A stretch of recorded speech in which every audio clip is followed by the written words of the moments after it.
Salam sejahtera bagi kita semua. Yang terhormat para Dewan Penguji, serta dosen pembimbing saya, Bapak Bowo Setiono. Perkenalkan, saya Erbing Wahida Putra, mahasiswa MBA Angkatan 80 Konsentrasi Finance. Pada kesempatan ini, izinkan saya mempresentasikan mengenai penelitian saya, yaitu analisis reaksi pasar terhadap pemberitaan kejadian risiko operasional perbankan. Penelitian ini dilatar belakangi oleh bank sebagai institusi finansial yang menghadapi banyak risiko, di antaranya risiko tingkat bunga, risiko kredit, risiko likuiditas, hingga risiko operasional. Risiko operasional dibedakan menjadi risiko operasional internal yang bersumber dari internal bank dan risiko operasional eksternal yang bersumber dari eksternal bank dan tidak dapat dikendalikan oleh bank. Risiko operasional eksternal dapat berupa bencana alam maupun ancaman dari luar perusahaan seperti penipuan, pencurian, serta perampokan. Dan contoh-contoh kasus risiko operasional dapat dilihat di sisi kanan slide, seperti pada pemberitaan-pemberitaan kejadian yang dikumpulkan dan menjadi sampel dalam penelitian ini.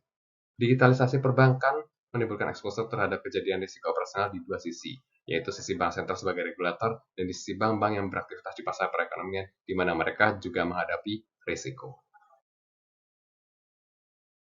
Risiko transfer berdasarkan data statistik SPIP 2022 menunjukkan volume transaksi transfer uang elektronik yang mengalami tren peningkatan drastis dari 2018 hingga 2022. Hal ini menjadi perhatian utama bagi pengguna dompet digital akibat adopsinya yang masif dan juga di sisi bank sentral. Akibat implementasi CDBC yang dimulai dengan proyek Garuda, maka akan semakin banyak data transaksi yang lewat melalui server payment gateway dengan server bank yang bersangkutan. Pada pemberitaan kejadian, hal ini penting diteliti karena akan mempengaruhi persepsi pasar terhadap emiten bank tertentu.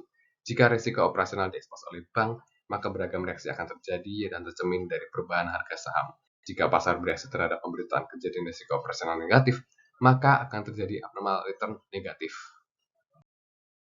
Berdasarkan latar belakang yang ada, dapat diberikan rumusan masalah bahwa dari 4 sub-risiko operasional, perbankan tidak dapat lepas dari unsur manusia yang menciptakan sistem dan teknologi serta proses dan kebijakan. Manusia sebagai sumber risiko operasional dapat melanggar kebijakan dan aturan yang sebelumnya telah dibuat. Begitu juga dengan risiko yang ditimbulkan dari sistem dan teknologi yang semakin meningkat akibat sering evolusi industri 4.0 dan society 5.0.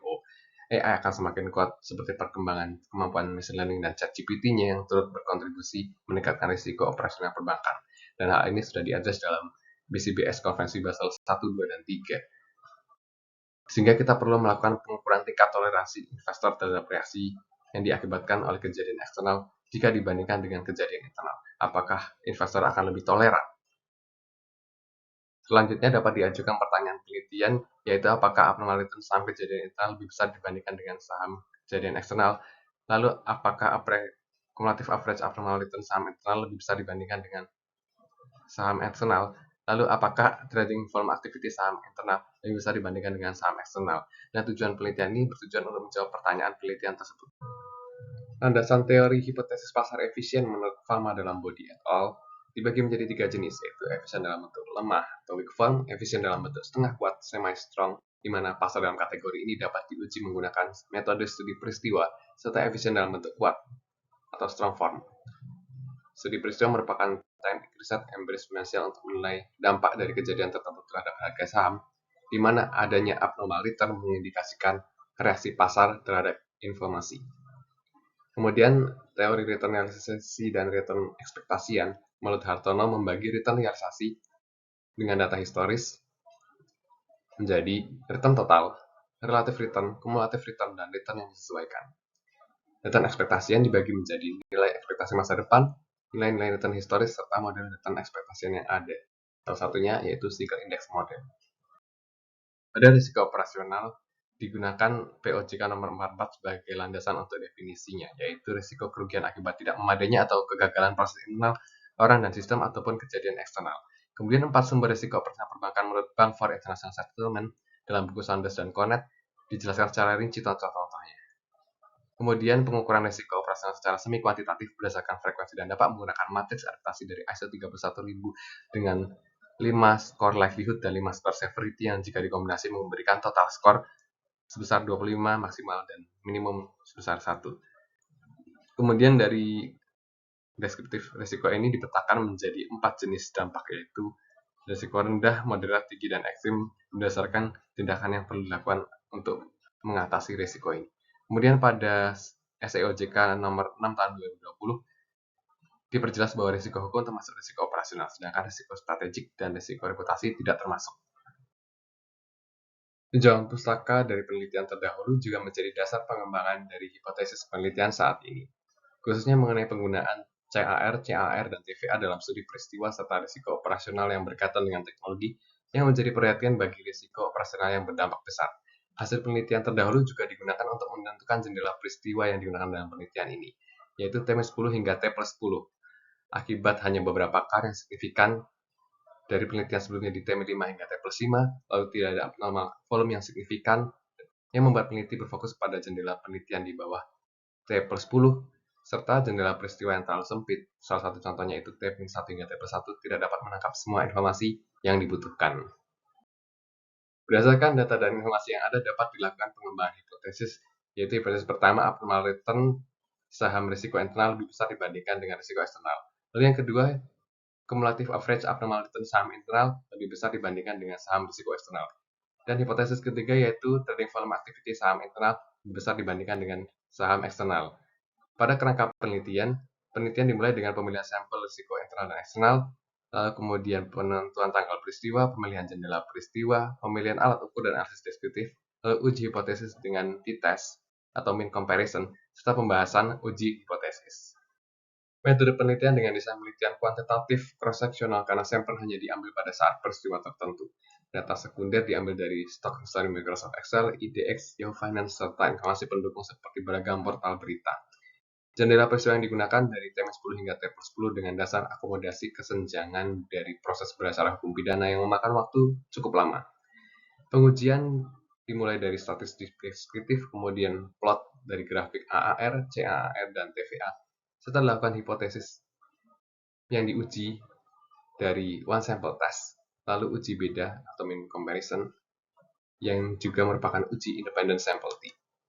Populasi dari penelitian yaitu seluruh kejadian operasional bank di Indonesia dari Januari 2018 hingga Agustus 2023 dengan purposive sampling, yaitu bank yang terdaftar dalam KBMI 1 hingga 4 dan merupakan perusahaan publik yang terdaftar di Bursa Efek Indonesia. Terdapat 47 bank yang menjadi sampel dengan alasan kemudahan serta kelengkapan data dan dasar KBMI dari POJK nomor 12 tahun 2021. Kategori risiko sampel internal dan eksternal berdasarkan jumlah kasus dapat diperhatikan dalam data di slide ini. Pada contoh data penelitian risiko operasional internal berdampak besar, metrik-metrik data yang digunakan yaitu nomor kode bank, berita kasus risiko operasional, faktor kunci risiko operasional, tanggal pemberitaan klasifikasi kasus, potensi kerugian dalam rupiah, serta penilaian risiko, serta skor risiko total dari frekuensi dan dampak yang dikalikan, kemudian dampak terhadap emiten mulai dari level lokal, regional, nasional, hingga internasional, serta data CAR. Kategori risiko yang berdampak besar lebih dari 10 skornya, dengan ditemukan 19 dari 58 kejadian internal berdampak besar, serta 18 dari 55 kejadian eksternal berdampak besar. Kemudian filter berita Google juga digunakan dalam penelitian ini untuk menemukan berita yang pertama kali diekspos oleh media dan diketahui oleh publik. Kemudian untuk acuan dari potensi kerugian menggunakan peraturan dari Mahkamah Agung nomor 1 tahun 2020 yang meliputi 4 kategori kerugian. Pertama, analisis dilakukan dengan menghitung return saham harian (RIT). Kedua, menghitung return pasar atau expected return dengan market model. Return diestimasi sama dengan indeks pasar IHSG. Ketiga, mengakumulasikan hasil perhitungan abnormal return masing-masing kejadian dengan formulasi kumulatif abnormal return. Kemudian average abnormal return diuji secara cross-seksional untuk masing-masing hari dalam jendela peristiwa untuk keseluruhan saham dan dikumulatifkan menjadi CAAR. Selanjutnya, dilakukan uji one sample t-test untuk melihat ada atau tidaknya signifikansi abnormal return dan TVA. Lalu kemudian dilakukan uji beda atau mean comparison dengan uji one tail atau searah untuk melihat besar dan kecil abnormal return dan TVA yang ada. Sedangkan untuk CAR dapat langsung dilakukan uji beda. Pada statistik deskriptif AR dan AAR, AR internal lebih unggul dalam nilai mean terkecil, nilai max terbesar, AR terkecil, dan standar deviasi terbesar. Dan berikut grafik AR internal dan eksternal. Statistik deskriptif CAR internal menghasilkan tren menurun akibat berita negatif yang diekspos, namun CAR eksternal menghasilkan tren positif, dan hal ini dapat dilihat dalam grafik dari masing-masing CAR, serta dalam grafik perbandingan bahwa terlihat jelas perbedaan CAR internal dan eksternal dalam tren yang dihasilkan. CAR internal awalnya negatif dan tetap berakhir negatif di H0 dan H10, sedangkan CAR eksternal yang awalnya positif meskipun sempat negatif namun berakhir positif di H plus 10. Pada statistik deskriptif TVA juga ditemukan TVA internal unggul dalam nilai min, nilai max, mean atau rata-rata, serta fluktuasi TVA yang terjadi setelah hari ke T, di mana TVA eksternal malah terjadi justru sebelum hari peristiwa. Pada pembahasan hipotesis uji individual dari internal dan eksternal, pada Arnold return terdapat signifikansi AR internal dan eksternal di sekitar hari ke T sehingga dapat dilanjutkan ke uji beda.